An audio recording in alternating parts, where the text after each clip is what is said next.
Shalom, giving all praises, honor and glory unto Yahweh Bahashem, Yahweh Shai Bahashem, Rakak Wadash.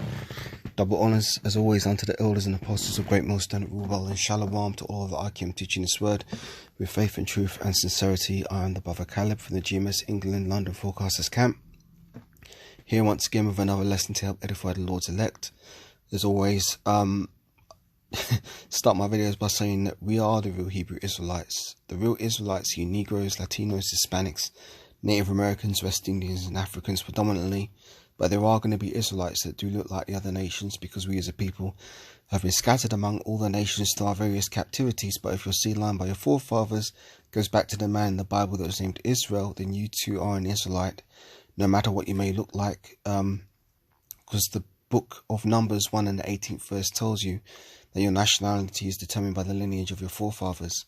So I'm going to do a lesson here going once again into a hot topic, always a topic that we need to prophesy about, which is the MOTB, which is an acronym for the mark of the beast. Now, it may sound repetitive, the fact that we keep reiterating this point, that one of the prophecies that we're looking out for is the implementation of the mandatory RFID microchip, which RFID stands for radio frequency implantable device, if I'm not mistaken.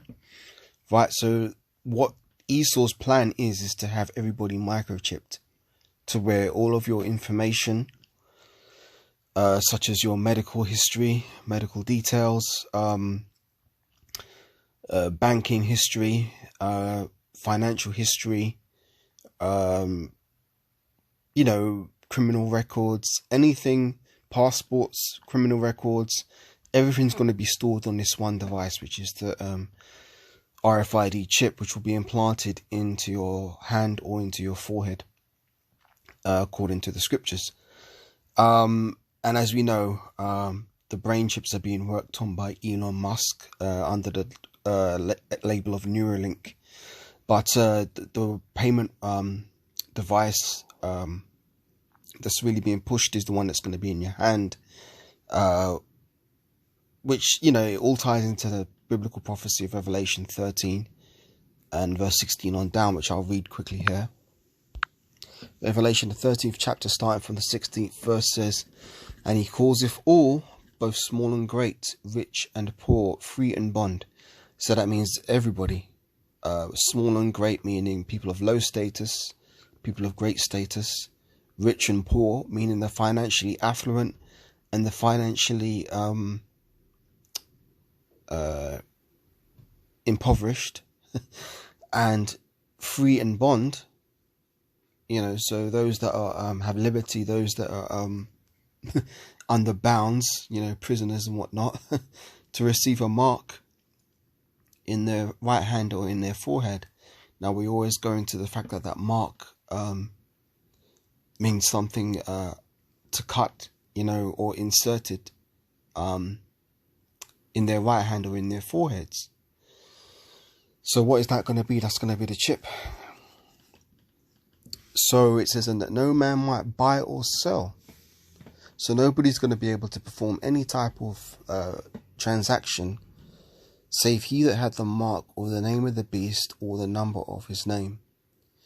So this all ties back into something else, which is the CBDCs, which is central banking digital currencies.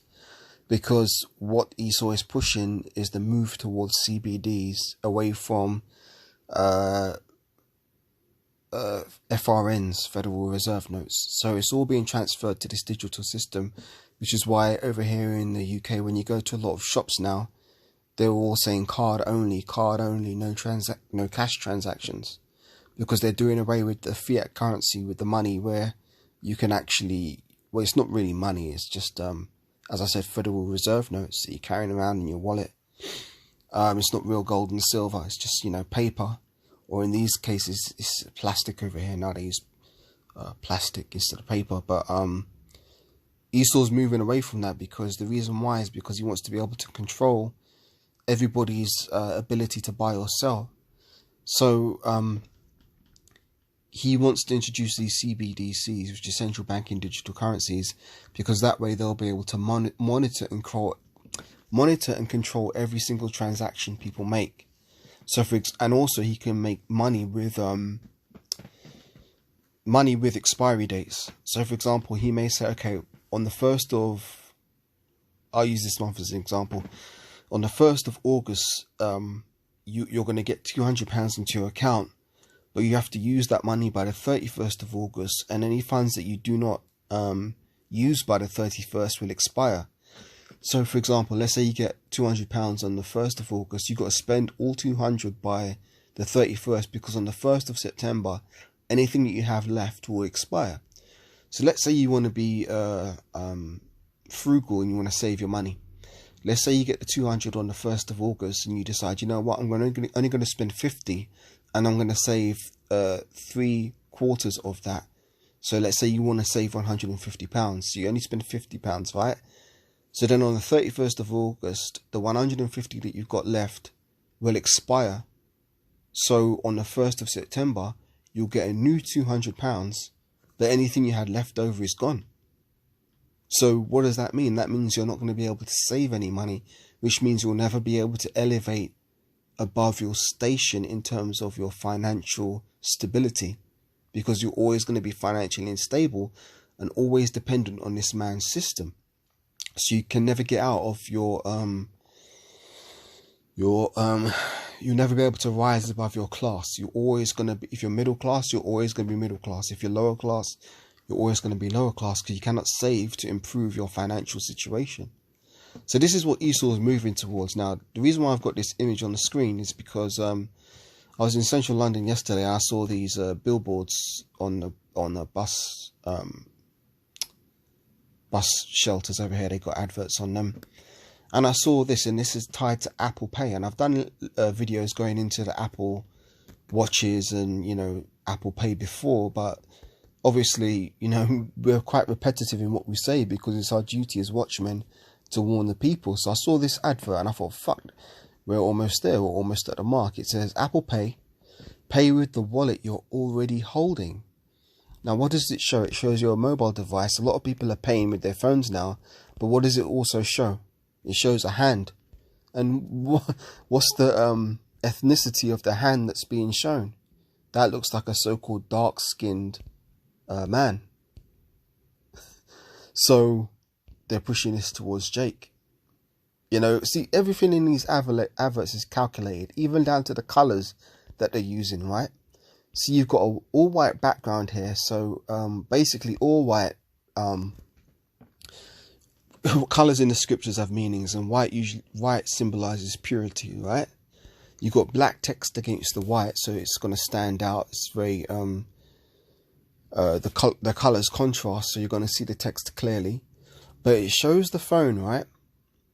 And you see the phone screen's also white because they're trying to illuminate what they're showing. You've got the card there and it says done. But you've got the phone surrounded by these colors here. These colors are green, blue, green, and blue. Now these colors on the color wheel, on the color spectrum, these would be considered cool colors because you can break down the color wheel into warm and cool colors. Now when something is cool, it goes back to how Jake say, oh, that's cool, man, that's cool, meaning that it's okay. There's nothing threatening. You know, if it was to have the colors of red and yellow, that would be considered warm on the color spectrum, but they would also be threatening because yellow and red in combination usually connotes images in one's mind of fire, and fire is something that can be quite scary because fire is very destructive. On the other hand, the color green, that's one of the most calming colors in the on the color wheel. Reason being is because when people see green, they connote that with nature. So they think about open fields of green grass or trees, and that's usually quite calming.